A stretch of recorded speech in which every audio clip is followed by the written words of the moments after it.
अष्टभैरव का topic astrology से भी रिलेट करता है। माइंड में कोई और फिल्म चल रही है, अलग ही ख्वाब चल रहे हैं।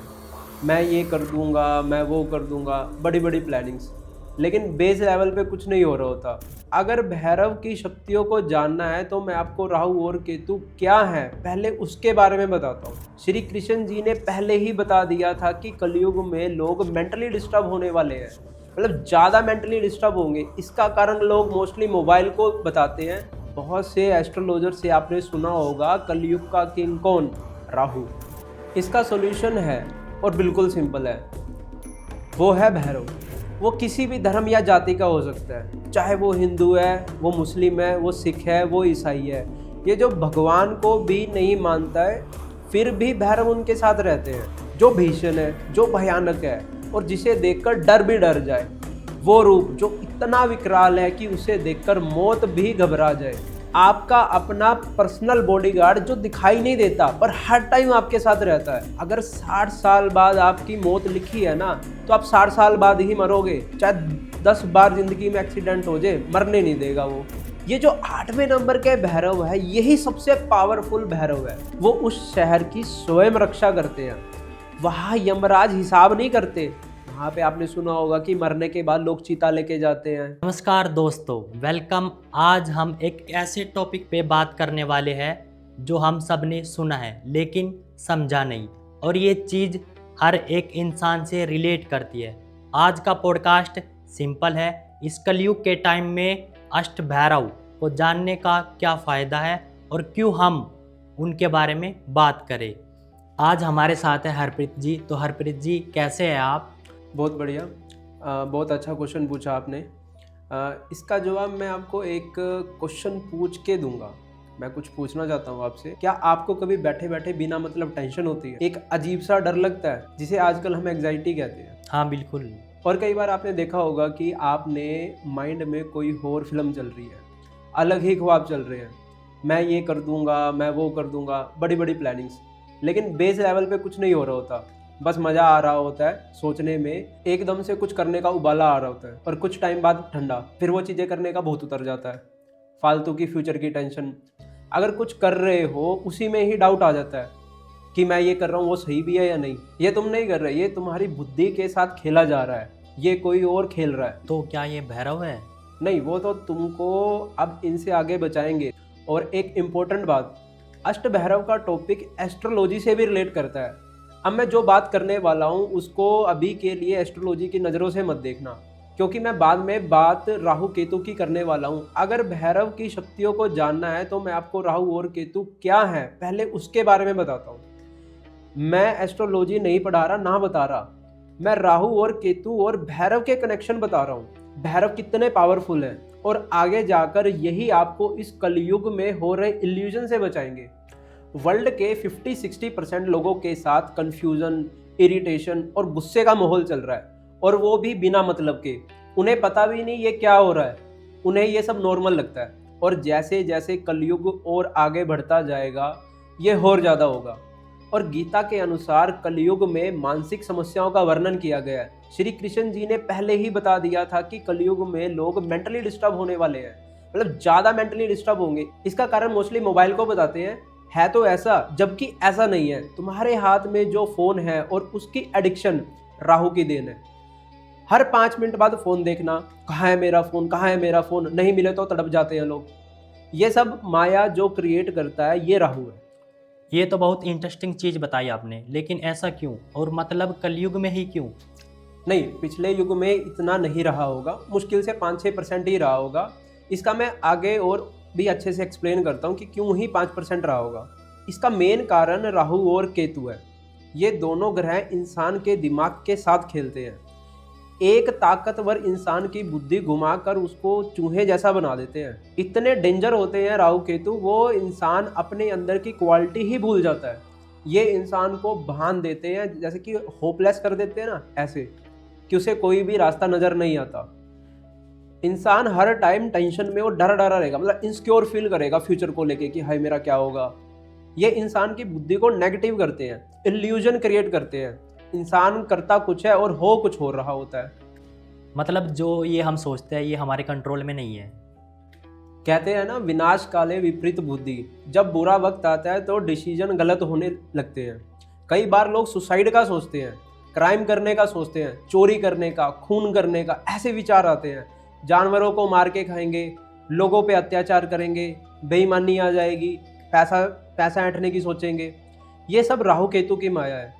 यही तुम्हारे दिमाग में गलत विचार डालते हैं और कलयुग में इसका असर ज़्यादा है। बहुत से एस्ट्रोलॉजर से आपने सुना होगा, कलयुग का किंग कौन? राहु। ऐसा क्या है और क्यों हो रहा है? क्या ये कभी ऐसा रुकेगा नहीं? मतलब हम इस माइंड गेम से कैसे बाहर निकले? इसका सॉल्यूशन है और बिल्कुल सिंपल है, वो है भैरव। लेकिन भैरव कोई भगवान नहीं है कि आप उसकी पूजा करो तो आपको मोक्ष मिल जाएगा। नहीं नहीं, वो एक अलग चीज़ है। एक रियल और इंटरेस्टिंग चीज़ बताता हूँ। इस धरती पे पैदा होते ही भगवान ने हर इंसान के साथ भैरव को भेजा है। चाहे वो लड़का है या लड़की है, वो किसी भी धर्म या जाति का हो सकता है। चाहे वो हिंदू है, वो मुस्लिम है, वो सिख है, वो ईसाई है। ये जो भगवान को भी नहीं मानता है, फिर भी भैरव उनके साथ रहते हैं। सुनने में कुछ अटपटा सा लग रहा होगा, बट यही सच है। ये जात पात धर्म ये तो इंसान ने ही बनाए हैं, पर बाय डिफॉल्ट तो पैदा होते ही सब सेम इंसान ही होते हैं। तो भगवान की नज़र में तो सब बराबर हैं, सबके साथ इक्वल हैं। चाहे आप उसे मानो या ना मानो, वो शक्ति अपना काम कर रही है और आगे करेगी। हमारे मानने या मानने से वो चीज़ रुकेगी नहीं। वो शक्ति जात पात धर्म नहीं देखती। ये कैसे पॉसिबल है? ये पॉसिबल है, लेकिन कुछ चीज़ों को थोड़ा सा समझना है आपको। कैसे कि जैसे कि भैरव की शक्ति उनके साथ एक्टिव है, तभी उन्हें उस चीज़ का फल मिलेगा। चल तो वो सभी के साथ रही है, लेकिन सबकी एक्टिव नहीं है। वो काम तभी करेगी जब एक्टिव होगी, अगर डीएक्टिव है तो काम नहीं करेगी। मैं कुछ समझा नहीं, एक्टिव डीएक्टिव कैसे? अब ये एक्टिव कैसे होती है मैं एक्सप्लेन करता हूँ। अब थोड़ा स्पिरिचुअलिटी से बाहर आते हैं, एक साइंटिफिक बात करते हैं, क्योंकि हर कोई लॉजिक पसंद करता है। बिना लॉजिक दिए उन्हें समझ आता नहीं है, तो मैं इसके पीछे का लॉजिक बताता हूँ। मैं पहले भैरव शब्द की फुल फॉर्म बताता हूँ। संस्कृत में भैरव शब्द भीरु या भी धातु से बना है। इसका अर्थ होता है भय। भी यानी भय यानी डर, रव यानी नाश, यानी भय का नाश कर दे, वही भैरव है। जो भीषण है, जो भयानक है और जिसे देखकर डर भी डर जाए। वो रूप जो इतना विकराल है कि उसे देखकर मौत भी घबरा जाए। अब मैं आपको एक मॉडर्न वर्ड से समझाता हूँ कि ये है क्या चीज़। Bhairav is equals to defence, यानी प्रोटेक्शन शील्ड, यानी आपका बचाव करता है। आपका अपना पर्सनल बॉडीगार्ड जो दिखाई नहीं देता पर हर टाइम आपके साथ रहता है। अब मैं आपको एक रियल का एग्जांपल बताता हूँ। एक लैपटॉप है, इस लैपटॉप को एक इंसान समझो। अब लैपटॉप जब तक सही चल रहा है तो चल रहा है, यानी भगवान भरोसे चल रहा है वो। लेकिन अगर इसको चलाते चलाते वायरस आ जाए तो क्या होगा? हाँ, प्रॉब्लम आने स्टार्ट हो जाएगी, स्लो पड़ सकता है, ख़राब भी हो सकता है। एग्जैक्टली। तो अब हमें उसको अगर ठीक कराना है तो हमें उसका वायरस निकालना पड़ेगा। आगे से वायरस ना आए तो हमें क्या करना पड़ता है? एक एंटीवायरस होता है, ठीक है, उसको इंस्टॉल करके एक्टिव करना होता है। अब एंटीवायरस का काम क्या होता है? वो कंप्यूटर में वायरस को आने नहीं देता। तो एक तरीके से कंप्यूटर का बॉडीगार्ड है, उसको प्रोटेक्ट करता है हर टाइम 24 घंटे। लेकिन इसका भी एक एक्सपायरी होता है, लाइक कि 1 साल या 2 साल का। मतलब रिचार्ज सिस्टम, सब्सक्राइब जिसे कहते हैं हम, जितना पे करोगे उतने टाइम तक चलेगा वो। जब तक रिचार्ज रहेगा तब तक एंटीवायरस आपका एक्टिव रहेगा, वरना एंटीवायरस डीएक्टिवेट हो जाएगा, यानी बंद हो जाएगा और फिर से वायरस घुस जाएगा। ऐसे ही हर इंसान के पास एक एंटीवायरस होता है, यानी एक बॉडीगार्ड जिसे हम भैरव कहते हैं, जो राहु केतु नाम के वायरस को आने से रोकता है। लेकिन इसके लिए भैरव को एक्टिव करना होता है और उसको एक्टिव करने का प्रोसेस बिल्कुल सिंपल है। उससे पहले ये समझो कि राहु केतु के वायरस है, ये आते कैसे जिंदगी में? इसका मेन कारण होता है आपके कर्म। अगर आपने अच्छे कर्म नहीं किए या दान पुण्य रोक दिया, पूजा भक्ति बंद कर दी, पशु पक्षियों पे अत्याचार किया, उनको खाया, मारा या पीटा, किसी को सताया, यानी लाइफ में हो रही सारी पॉजिटिव चीजें जब आप बंद कर देते हो तो ये नेगेटिव राहु केतु आपकी लाइफ में ऑटोमेटिकली एंटर हो जाते हैं बिना बुलाए, क्योंकि इनका घर वहां होता है जहां नेगेटिविटी ज्यादा होती है। ये इतने खतरनाक होते हैं, एक बार आ गए तो तुमको इतना नेगेटिव कर देंगे कि तुम्हारा मन ना तो पूजा भक्ति की तरफ लगेगा, तुम करना तो चाहोगे, अंदर से मन तो करेगा कि हाँ मैं करूं, लेकिन ना कर नहीं पाओगे। ना दान पुण्य करने का मन करेगा, ना किसी का भला करने का मन करेगा, भगवान तक के ऊपर सवाल उठा दोगे कि मैं तो भगवान को मानता ही नहीं, कुछ नहीं है भगवान। इन चीजों पे डाउट पैदा करेगा। ये तुमको डरपोक बनाता है, मतलब डरपोक बनाता जाएगा, इल्यूजन क्रिएट करेगा। जैसे लकड़ी में दीमक लग जाती है ना, ऊपर ऊपर से अच्छा दिखता है वो, लेकिन अंदर से वो खोखला होता है। तो यही हाल नेगेटिविटी करती है। हाँ सही बात है, आजकल लोगों ने दान पुण्य करना भी बंद कर दिया है, लेकिन इसका सॉल्यूशन क्या है? बिल्कुल सिंपल है, भैरव को एक्टिव करना। भैरव को प्रसन्न करने के लिए किसी बड़े तंत्र मंत्र की जरूरत नहीं है। उनका वाहन कुत्ता, यानी उनकी चिन्ह, ये जो काले कुत्ते आप गली में देखते हो ना, वो अगर आप गली के आवारा कुत्तों को भोजन देते हो, उनसे प्यार करते हो, समझो उसी दिन से तुम्हारा डिफेंस सिस्टम एक्टिवेट हो जाता है। अब ये डिफेंस सिस्टम क्या है? यही भैरव है, लेकिन इसका असर धीरे धीरे दिखाई देगा। जितना ज्यादा दान पुण्य होगा उतना आगे बढ़ते जाओगे। काले कुत्ते को ही भैरव का रूप माना जाता है, यानी कुत्ता ही तुम्हारा डिफेंस सिस्टम है। वो असली में भी तुम्हारी रक्षा करता है, यानी वास्तविक दुनिया में भी और आध्यात्मिक दुनिया में भी। ये राहु केतु का अपोजिट वर्क करता है। देखो, सारा खेल आपके दिमाग का ही है। आपका दिमाग स्टेबल नहीं रहेगा तो ढंग से काम नहीं कर पाओगे। माइंड का स्टेबल होना जरूरी है। अगर तुम डरते हो, ये तुमको निडर बनाएगा, माइंड को स्टेबल रखेगा, किसी भी चीज में स्टक नहीं होने देगा। अगर किसी चीज में स्टक हो जाते हो, लाइक कि पुलिस केस हो गया, ठीक है, कि अब इससे बाहर कैसे निकलूं, झूठा इल्जाम लग गया मेरे पे, ठीक है, तो इस तरह की अगर चीजें आ जाती है तो एक सिंपल सी चीज करनी है, भैरव के हलवे की कढ़ाई दो और उस हलवे को काले कुत्ते को खिला दो। अगर तुम सही हो, यानी कि अगर कोई झूठा इल्जाम लगा है, तुमने क्राइम नहीं किया, फिर भी तुम फंस गए हो, अगर तुम सही हो, बात तुम्हारे हक में ही होगी और केस जीत जाओगे। जो डर लगता है वो नहीं लगेगा। अगर कोई गोली मारने आया तो गोली लगेगी नहीं, साइड से निकल जाएगी, और अगर लग भी गई तो आपको ज्यादा नुकसान नहीं होगा, यानी आपको मरने नहीं देगा। भैरव अकाल मृत्यु को भी टालता है। अगर 60 साल बाद आपकी मौत लिखी है ना, तो आप 60 साल बाद ही मरोगे, चाहे 10 बार जिंदगी में एक्सीडेंट हो जाए, मरने नहीं देगा वो। भैरव वो है जो आपको गलत टाइम पे गलत जगह जाने से रोकता है। कई बार आपने देखा होगा कि गाड़ी खराब हो गई, या पेट्रोल खत्म हो गया, या पंचर हो गया गाड़ी, हम गुस्सा हो जाते हैं कि ये मेरे साथ ही क्यों हुआ, लेकिन क्या पता आगे जाकर आपके साथ कुछ गलत होता, एक्सीडेंट भी हो सकता था। तो बस वो आपको वहां जाने से रोक रहा है, वो आपको किसी ना किसी बहाने से रोकता है। ये पावर है भैरव की, कुछ गलत होने से पहले ही रोक देगा। आपने देखा होगा कि कुत्तों को भूकंप, तूफान या कोई भी बड़ी घटना घटने वाली है, पहले ही एहसास हो जाता है। हाँ बिल्कुल। वो भोगने लगते हैं, और प्रेत आत्मा का भी उन्हें पहले ही पता लग जाता है। ये चीज ही भैरव है, पहले ही मुसीबत का पता लगा लेती है। मुसीबत अपने आप टल जाएगी, अगर आई भी तो उसका असर कम कर देगी। बस आपको दान पुण्य ज्यादा करना है, भैरव अपने आप ही साथ होंगे, किसी भी जगह गलत नहीं होने देंगे। कलयुग में राहु के असर को अगर कम करना है तो भैरव को साथ रखना ही होगा, यानी दान पुण्य पूजा भक्ति यही साथ चलेगी, तभी आगे जिंदगी की गाड़ी स्मूथ चलेगी। बल्कि भैरव तुम्हारे बिजनेस की भी रक्षा करते हैं, यानी बिजनेस को ग्रो करना अगर, और अगर तुमको हर चीज में आगे बढ़ना है, लेकिन एक कंडीशन पर, बस अपने में ईगो नहीं आने देना।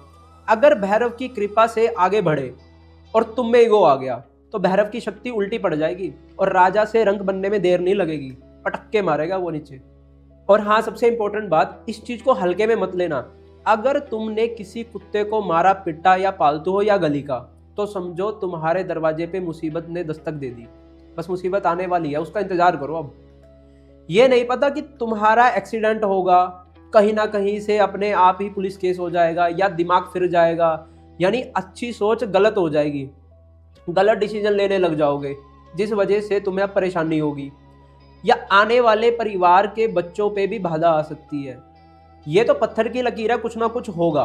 अब क्या होगा, कितना नुकसान होगा, ये भगवान जाने। मैंने सुना है कि कुत्तों की भूमिका रामायण में भी थी। हाँ बिल्कुल थी। यह कहानी राम रावण युद्ध के दौरान की है, जब आही रावण, रावण के भाई, भगवान राम और लक्ष्मण का अपहरण करके उन्हें पाताल लोक ले जाते हैं। जब हनुमान जी पाताल लोक पहुंचे तो उन्हें मुख्य द्वार पर कड़े पहरेदारों का सामना करना पड़ा। इस तथ्य के अनुसार पाताल लोक के मुख्य प्रवेश द्वार की रक्षा एक दिव्य पहरेदार कर रहा था, जो कुत्ते के रूप में था, यानी रक्षक के। वो इतने पावरफुल थे, यानी उनका इतना भयंकर रूप था कि वो हनुमान जी को भी नहीं जाने दिया, वो इतने पावरफुल थे। और अगर भगवान दत्तात्रेय जी की बात करूं तो कभी फोटो देखना भगवान दत्तात्रेय जी की, जिसमें ब्रह्मा, विष्णु और महेश के स्वरूप हैं। अगर आप इस तस्वीर को देखते हैं तो उनके साथ आपको 4 कुत्ते एक गांव जरूर दिखेगी। अब ये 4 कुत्ते कौन थे? 4 कुत्ते थे ऋग्वेद, यजुर्वेद, सामवेद, अथर्ववेद। ये 4 वेदों के प्रतीक थे। माना जाता है कि इसके पीछे एक अलग कहानी है कि कैसे वेदों की रक्षा के लिए उन्होंने कुत्ते का रूप बनाया गया था। वहां पे भी इन्होंने अपना डिफेंस सिस्टम दिखाया था, यानी रक्षक का रूप। अब ऋग्वेद में भी शर्मा नामक एक कुत्ते का उल्लेख है, आप सर्च कीजिएगा, जिसने पनियों द्वारा चुराई गई गायों को वापस लेने में इंद्र की मदद की थी। शर्मा को अक्सर सभी कुत्तों की मां कहा जाता है। ये आपने नई चीज सुनी होगी। कुछ मान्यताओं के अनुसार कुत्ते यमराज के दूत माने जाते हैं और वे परलोक के द्वार की रक्षा करते हैं। जैसा मैंने बताया, कुत्ते भैरव का ही रूप माने जाते हैं। भैरव ही त्रिदेव की ही शक्तियों का रूप है। मोस्टली लोगों ने भैरव को शिव का ही रूप माना है, लेकिन अगर थोड़ा सा गहराई में जाते हैं, हमारे तंत्र शास्त्र में भैरव शब्द को 3 अक्षरों में तोड़ा गया है, भ, र, व। यह ब्रह्मांड के 3 मुख्य कार्यों को दर्शाता है। भ यानी भरण, यानी ऑपरेट करना, यानी चलना, जो सृष्टि की देखरेख करता है, यानी मैनेज करता है, जो स्वयं विष्णु जी करते हैं। र यानी रमन, यानी डिस्ट्रक्शन, जो सृष्टि को अपने में समेट लेता है, यानी चीजों को खत्म करता है, उसका एंड करता है, विनाश करता है, जो स्वयं शिव जी करते हैं। और व यानी वमन, मैनिफेस्टेशन, जो सृष्टि को फिर से उगलता है, यानी दोबारा पैदा करता है, द बोर्न एंड रिबोर्न, यानी पुनर्निर्माण, जो स्वयं ब्रह्मा जी करते हैं। मतलब भैरव वो परम सुपर पावर है, वो परम शक्ति है, जो इस दुनिया को बनाते हैं, चलाते हैं और अंत में मिटाते हैं। वैसे तो भैरव को शिव का ही रूप कहते हैं, लेकिन इसे हम तीनों का रूप कह सकते हैं, ब्रह्मा, विष्णु और महेश का। आम इंसान इन्हें देखकर डरता है क्योंकि हमारे अहंकार, ईगो को वो मारता है। यानी अगर कोई आपके सामने अहंकार से भरा आदमी खड़ा है तो वो भी आपके सामने ज्यादा टाइम तक टिक नहीं पाएगा। सुना है भैरव के रूप अलग अलग है, शायद 8 है, तो क्या इन 8 रूपों को भी एक्टिवेट करना होता है? 8 रूप भी कह सकते हैं, वैसे तो सब एक ही है। अगर इनके 8 रूपों की बात करूँ तो इस प्रकार है, और हर भैरव की एक अलग निशानी और एक अलग सुपर पावर है। अब वो कैसे है? पहले नंबर पर आता है असितांग भैरव, इसकी निशानी है हंस। दूसरे नंबर पर आता है रूर भैरव, इसकी निशानी है बैल। तीसरे नंबर पर आता है चंड भैरव, इसकी निशानी है मोर। चौथे नंबर पर आता है क्रोध भैरव, इसकी निशानी है गरुड़। उत्तम भैरव जो 5वें नंबर का भैरव है, इसकी निशानी है घोड़े। 6ठे नंबर पे आते हैं कपाल भैरव, इनकी निशानी है हाथी। 7वें नंबर पे आते हैं भीषण भैरव, इनकी निशानी है शेर। 8वें नंबर पे जो भैरव है ये है संहार भैरव, इनकी निशानी है कुत्ता। ये जो 8वें नंबर के भैरव है यही सबसे पावरफुल भैरव है, जिनको हम संहार भैरव कहते हैं। जैसा नाम वैसा काम, ये हमारे पुराने और बुरे कर्मों का संहार यानी खत्म, डिस्ट्रॉय करते हैं। अगर तुमने इस भैरव को एक्टिवेट कर लिया तो अनडिफिटेबल हो जाओगे, तुम्हें कभी पैसों की कमी नहीं आएगी। इनकी पूजा सिर्फ इतनी है, वो है कुत्तों की सेवा और भैरव की हलवे की कढ़ाई। आपने एक चीज नोट करी होगी कि ये 8 भैरव है, ये किसी ना किसी पशु पक्षियों से रिलेट करते हैं। हाँ बिल्कुल। इससे एक और चीज सामने आती है, कोई ना कोई पशु पक्षी किसी ना किसी देवी देवताओं से रिलेट करते हैं, यानी उनकी सेवा करना डायरेक्ट उन्हीं देवी देवताओं की सेवा करने जैसा है, और वो सभी तुम्हारी रक्षा और तुमको आगे बढ़ाने में लग जाती है। यानी उनकी ऑटोमेटिकली शक्ति एक्टिवेट हो जाती है, तुम्हें ज्यादा पूजा पाठ करने की जरूरत नहीं है, नहीं उनके तंत्र मंत्र सिद्ध करने की जरूरत है। बस इनकी पूजा करो, यानी इनकी बेजुबानों की सेवा करो। एक तरीके से तुम प्राकृतिक के साथ जुड़ जाते हो और प्राकृतिक तुमको आगे बढ़ाने में लग जाती है। सनातन संस्कृति में पशु पक्षियों की पूजा इसलिए होती है, अगर तुम कोई मंत्र जाप नहीं कर सकते मत करो, बस बेजुबानों की सेवा कर दो, अगर इनको मारोगे तो वो शक्तियाँ नाराज हो जाएंगी। बिल्कुल, ये चीज़ शायद लोग भूल गए और मैंने सुना है कि काशी में भी इनकी बहुत मान्यता है। बिल्कुल, काशी वाराणसी में काल भैरव को शहर का कोतवाल कहा जाता है, यानी कि रक्षक कहा जाता है। वो उस शहर की स्वयं रक्षा करते हैं। वहाँ यमराज हिसाब नहीं करते। आपने सुना होगा कि वहाँ पे मरने के बाद लोग चिता जलाते हैं। वहाँ यमराज हिसाब नहीं करते। वहाँ भैरव भैरवी यातना देकर आत्मा को शुद्ध करते हैं और खुद हिसाब करते हैं वहाँ पे। आपने आज भैरव का टॉपिक इतनी डिटेल में और इतनी खूबसूरती से हर चीज़ के बारे में बताया। आज पहली बार मुझे पता लगा राहु केतु कैसे रिलेट करते हैं भैरव से।